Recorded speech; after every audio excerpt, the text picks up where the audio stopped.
All right. My name's Steve Jarman. I'm from Pauls Valley, been there all my life. I taught for 31 years and started in 1976, 1981. I bought my uncle's exterminating business. I needed to supplement my income, so I taught, ran the exterminating business, and also I'm a scuba diving instructor. I look like anything but a scuba instructor, but this past 7th of this month makes 26 years I've been teaching scuba lessons. I got involved in this campaign because of education issues. I've been an advocate for education since the late 1980s and passionate about education, always have been. But within the past, I've said that education is the tip of the iceberg. The real problem here is the budget. But within the past couple of months, this iceberg has turned over. We lost our hospital in Pauls Valley. We've had 2 deaths since then. One the day they closed the doors. Health care it's come to the top now. And it's not just Pauls Valley that's having this problem. There are other communities throughout the state are losing their rural hospitals. So. Thank you, Mr. Jarman. Ms. Conley, your opening statement, please. Good evening. Thank you for being here, and thank you to the Noble Schools Foundation for Excellence for having us here. My name is Sherry Conley. I'm the Republican candidate for House District 20. I've been an educator. I've been certified educator for 26 years. I have 15 years experience in the classroom and a year and a half as an administrator. I got into this race because in 2015, my superintendent took all of the teachers into a meeting and told us how the budget cuts were going to affect our classroom, our school, our district, and began to tell us what he and the school board had planned to do to try to counteract the budget cuts that were coming our way. I'm a mom of 2. I have 2 sons, 20 and 26. I have a master's degree in educational leadership. I have a degree in a bachelor's of science in general studies with emphasis in criminal justice, law enforcement, sociology, and psychology. In 2017, I went to work at a school. We had 23 classroom teachers. 15 of those were emergency certified. This year, we've got 2,500 emergency certified teachers in the state, and that equates to over 50,000 students in our state that are being educated by people who are smart. They have degrees, but they are not trained in education and classroom management and the things that they need to be able to be effective educators. So in a nutshell, that's why I'm here tonight, and thank you for having me. Thank you both. We will start with our questions for Mr. Solomon. Thank you guys for being here. As a fellow educators, I think we all understand that we face a litany of problems, but obviously mine are going to be public school oriented. My first question is this. As fellow teachers, what can we do to improve the perception of teachers and the continuous lack of respect, the lack of funding, and the continuous push for private and online schools at the expense of the public school? Mr. Jarman, I'll begin with you. I spoke to a question similar to this last night. First off, we have to address salaries. Now, they had a large increase in salaries this past April, but it did not stop people from leaving the state, teachers from leaving the state. We have to increase the salary scale. We have to improve that. We have to make it enticing for people. We had one young man come to school. I heard this from our superintendent. The first day of school, he had a teaching certificate and was eager to start work. He showed up 5 minutes before the bell rang on the first day of school. 9 minutes later, he's walking out the door and said, "This is not for me." He left. He can take his same education and make twice as much money straight out of college. So we have to make it enticing. We have to have salaries that would want to. Personally, I believe we need to encourage school districts to negotiate, to have an opportunity to have better salaries through negotiations and better working conditions. Ms. Conley? Well, I completely agree with the salary issue that we're having in the state of Oklahoma. That's why we are where we are with 2,500 plus emergency certified teachers and teachers leaving the state in droves and going to not only other states but to other professions. The second thing that I think that we need to do, what would make the teachers feel empowered and feel like they are respected, is if they were given a voice in the state to make decisions, policy decisions, if they were just consulted when it comes to things that affect them. And that's one of the reasons why I'm going to the Capitol, is because I want to be that advocate. I want to be that voice at the legislature so that teachers will feel more like they have a voice. And if they're listened to, when it comes to testing, when it comes to situations where children that are in trauma, where teachers are not trained for that, I think that we need to work on the funding to get it into the classrooms and also to get them support where right now they're not getting the training and support that they need.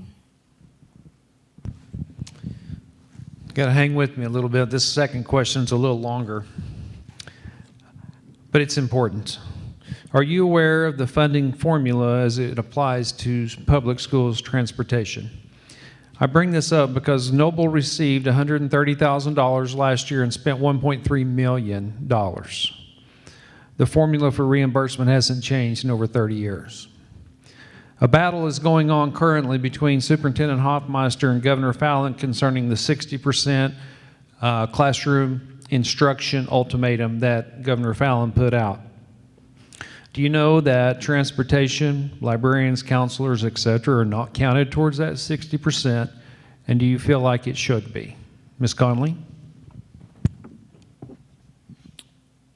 No, I did not know that all of that was counted towards that 60%. I do know a little bit about the funding formula. I actually had an opportunity to go to a little forum that they had with I think it was the School Board Association put it on for candidates. To be honest with you, I have not looked at that since I was at that training, and so obviously that's going to be something that I'm going to have to educate myself more on in the future. I definitely think that, again, when legislators and the governor, who know nothing about what's going on in schools and the classrooms, when they're the ones that are making the policy decisions, we've got a problem. They need to be coming to you as school leaders and getting information from you and asking you, how can I make this better for you? What can I do? And obviously, if they haven't changed that formula in 30 years and upped that money, they're not giving you what you need. 30 years, huh? That doesn't surprise me. It's archaic. It needs to be brought up to date, that's obvious. And it irritates me to no end that they expect you to pay something which they're not willing to fund. And that happens in a lot of schools, a lot of organizations. Sheriff's offices, I've heard them talk about the same sort of thing. Unfunded mandates. And it's an expense you have to pick up that they don't compensate the school districts for. It's out of date. It needs to be brought up to date. It needs to be improved.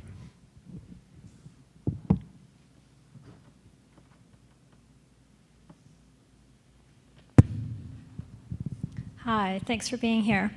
As you well know, public schools and pretty much everything else in our state government services are a long way from fully funded. So what sources are you looking at for the revenue to get funds to our schools and our hospitals and any other vital service that we should be funding?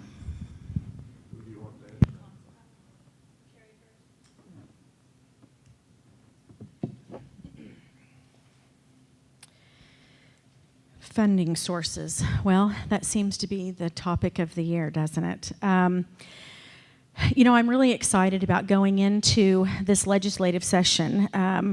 There's a talk of all kinds of money, they're saying. I don't even know the number that they're putting out there. If I were to say one, I would probably be wrong, and so I'm not going to do that. But what I'm hearing from legislators is that we've got money this year, and that it's a very exciting time to be going into the legislature, that we're going to have an opportunity to use the funds that are available now to fund those things. As far as the hospitals go, I'm hoping that we will get the opportunity as a legislature to look at Medicare and get to vote on that, as our current governor made the decision for the state, and didn't even give the leaders an opportunity to look at that. And so I'm really hoping that we get that opportunity this go around.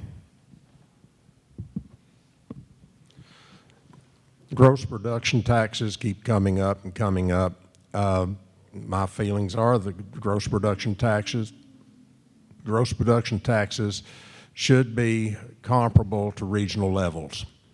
I received a questionnaire asking me if I thought it was fair that there's a 150% increase in gross production taxes, and I wrote back the gross production taxes were 2%. If you increase that 150%, well, that's another 3%. That brings it up to 5%. Yet regional averages are at least 7%. I heard 7.9%. That's just one issue. I agree with David Blatt, who is the director of the Oklahoma Policy Institute, that we need, as a state, we need to, the way he put it, revisit State Question 640, which State Question 640 says you cannot have an increase in taxes without a 75% supermajority. I was speaking with one state representative, and this is the way he put it. He said, we know that a supermajority does not work. Income taxes have been going down as well.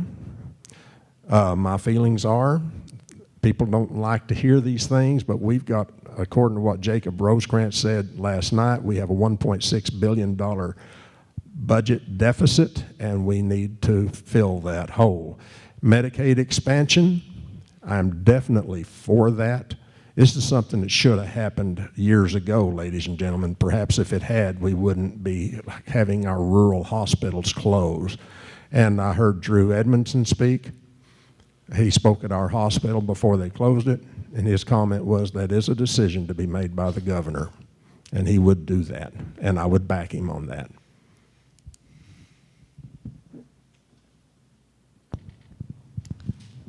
Okay, my follow-up question. So I'm going to start with you, Sherry. You said you're hearing that collections are up this year, but that's probably not a steady source of revenue. So what would you be willing to look at that would provide long-term stability in our revenue collections? Well, one of the things that we're going to have to do is we're going to definitely have to diversify our business and our funding streams. I agree with you that the cigarette tax is something that they're saying is going down every year, that fewer and fewer people are smoking, and so that is not going to be a consistent stream of revenue. The gross production tax, I don't think I would touch that. I'm concerned about the 424,000 Oklahomans that work in the oil industry and the indirect companies that support oil and gas, and so I would be concerned about those families if we were to touch that. It's just going to have to be something that I look at. I'm not willing to put myself out there and say, I will raise this, I will raise that, until I get there and I know more. Long term.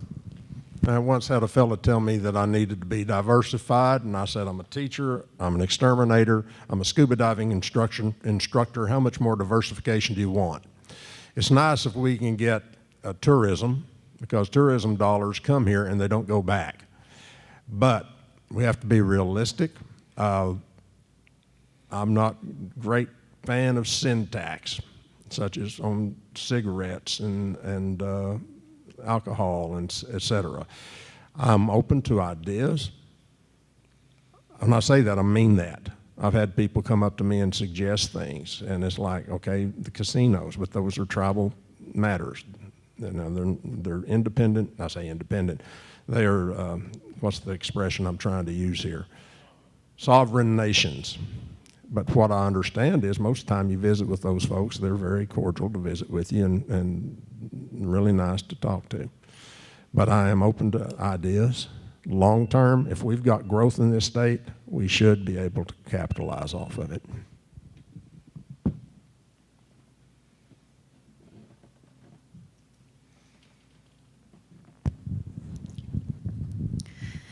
House District 20 encompasses a very large area, including several small cities. Unfortunately, this district is drawn to split Noble and Pauls Valley's communities in half, technically giving you only the rural portions. However, the success of these school districts you will represent cannot be separated from the successes of the commerce in the towns they serve. How do you plan to encourage businesses to come to the smaller cities attached to House District 20, seeing that we cannot provide the same level of financial incentives as the larger surrounding cities? Mr. Jarman, we'll start with you. First thing is our hospitals. Pauls Valley is staring, it's a community in crisis, I know, because I live there. I have family who I had to take to the emergency room. If you don't have when companies want to move to an area, they look at the schools. They also look to see what kind of facilities you have as far as health care is concerned. Health care, they're meeting tonight. I wish I could have been there. I was already obligated to be here. But then you've got, I'm getting on my soapbox here. You got the Wynnewood Refinery 7 miles south of there. They depend upon that hospital. The Walmart Distribution Center depends upon that hospital. We've got to do something to offer health care so that the community does not shrink and people do not move their businesses away. And it's the same thing with other towns. Pauls Valley is not the only town that lost its hospital.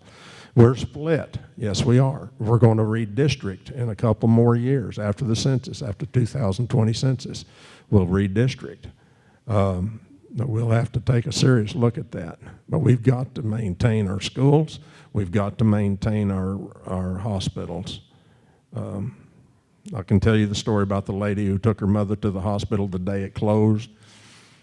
It was closed. She took her to Purcell, 23 miles north of there, and she made it to the hospital, but she didn't get out of the parking lot. She died in the parking lot. I agree with Steve. You know, we're going to have to do something in Pauls Valley in order to help that community get their hospital back open, because it will. I mean, I've heard the rumors from the businesses down there that they have said that if they don't have a hospital down there to offer to their employees, that they don't know if they're going to be able to stay open there. As far as bringing commerce into your city, into your towns, we'll have to get together as a group, sit down with your city council and work with a commerce builder. Newcastle, I think, has just hired one, and they're looking at ways to bring businesses into Newcastle. I know that Noble has a bit of a challenge because you guys are just south of Norman, but that also puts you in an advantage because there are some people that they don't want to stay in the hubbub. You have the opportunity that if you guys have the land and could build a hotel here, that you could offer a smaller area, little smaller hometown feel. You could even, not be as expensive as what the hotels are in Norman. And I'm sure there's plenty of other small businesses that you guys could bring in. You guys have already grown quite a bit, I think, and you guys have a great little town here.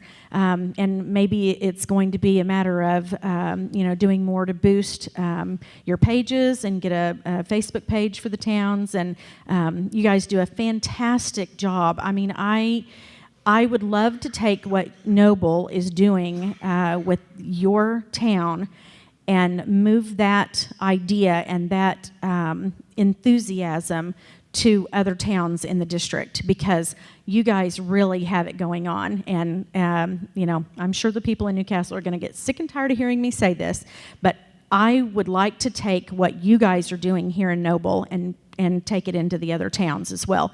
Like I said, Newcastle's going to get tired of hearing me talk about Noble. Community involvement is a high expectation of Noble citizens for elected officials.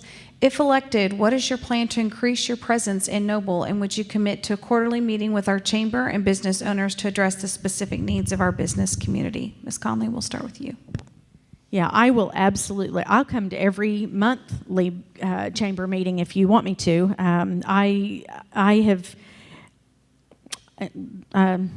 I've really fallen in love with this town. I've been here quite a bit. I really enjoyed your garage sale day and sitting at the lemonade stand, and just getting to be a part of that day, and just getting to know some of the residents. And so I really look forward to doing more of that, and spending more time at football games and that sort of thing, basketball games after the election. I really want to be able to come do that. It's been kind of hard to get to some of the meetings because of I'm having to work full time, but also knocking doors and doing other meetings at nights and things. So I will absolutely be here, and to get you guys plugged in with the legislature, I plan on. There's an app I'm actually going to use. It's a text app, and so I'm going to text information to you all and have town hall meetings and that sort of thing to keep you up to date on what's going on at the Capitol. One of the first things I was advised to do by a former judge there in Pauls Valley, his name is John Blake. He said, Steve, first thing you have to do is, once you're elected, join the chambers of commerce in all the towns where you are representing. Knowing when the events are going to be, being able to attend them personally instead of having to send a surrogate. Sometimes, I've mentioned this to Sherry, sometimes we got so much going on we need a clone. But being a member of the chamber, supporting the community, I'm a firm believer in being there, being present. As long as I know well in advance, I'll do my best to be there, get it on my calendar. I don't deliberately shun those opportunities. Thank you both for your answers to our questions. Again, each will have 1 minute for a closing statement. Mr. Jarman, we'll start with you. Like I said, I got involved in education issues, and yet the iceberg has rolled. Healthcare has come to the top. Pauls Valley is a city in crisis. We must have the Medicaid expansion in order to do better as far as our healthcare is concerned. On a personal note, I pledge not, she didn't know this, I pledge not to run a negative campaign. I'm not going to. This lady's working, she's campaigning just like I am. Also know that her mother has cancer. There's no use in us getting into that. The people of the District 20 deserve better. But I am concerned, Sherry, I'll go ahead and say this, I am concerned whenever you said that you need to do more study, more research on Medicaid expansion. It's time for action, and I'm willing to take that action. Pauls Valley is going to diminish if we don't do something soon. And thank you for inviting me. I do appreciate it. Ms. Conley, your closing statement, please. Again, thank you for having me here. I have thoroughly enjoyed, no matter how scary and how nerve-wracking being in front of a panel or being in front of a group is. It has made me grow, and I appreciate that. I want to be your representative. I got into this because I have spent 26 years making a difference in schools and in classrooms with my kids and with other people's children. You can't take on being an educator lightly. I mean, it is a commitment. It's a lifestyle. And I decided that I wanted to run for House District 20 because I could see that this district needed a change. It needed transparency, and it needed honesty and integrity. And I sit up here to tell you that I will go to the Capitol and I will put your families first. Thank you both for your time. Please join me in thanking Mr. Jarman and Ms. Conley for answering our questions this evening.